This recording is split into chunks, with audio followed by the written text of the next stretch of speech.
Poštovani gledatelji, dobar večer. Dobar večer. Održan je prvi bojkot trgovačkih lanaca. Nezadovoljni previsokim cijenama u trgovinama, građani su jedan dan odlučili provesti bez kupnje. Prizori praznih trgovina stižu iz cijele zemlje, a podaci Porezne uprave o današnjoj potrošnji sugeriraju kako se promet trgovaca prepolovio. Ovako su jutros izgledale trgovine diljem zemlje. Police pune proizvoda, ali kupci su se mogli prebrojati na prste jedne ruke.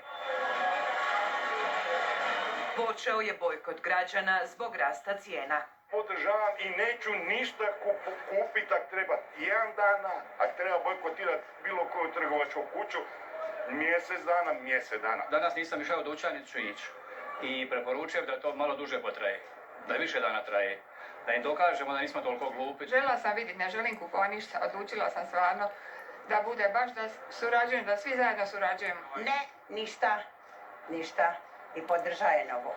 Blagajnici gotovo bez posla, pa je bilo vremena za prionuti na druge radne zadatke. Trebalo i nas podržati da ostanemo doma.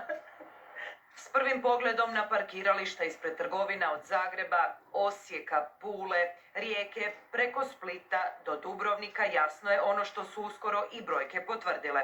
Naime, u Poreznoj upravi pratila se izlaznost u trgovine kao ona za izbore u DIP-u. Od ponoći do 16 sati ukupan broj fiskaliziranih računa bio je gotovo 1,5 milijuna, a njihov iznos bio je veći od 19,5 milijuna eura. Što znači da je u odnosu na petak tjedan dana ranije broj računa bio manji za 43%, a iznos za čak 50% manji. Građane zanima što će biti nakon jednodnevnog bojkota.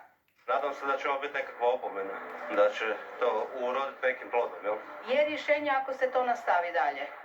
Ako to ne bude samo propalo, nego ako to bude i daljne akcije. Jer one koje su jutros osvanule u trgovinama, kupcima čini se, više nisu dovoljne.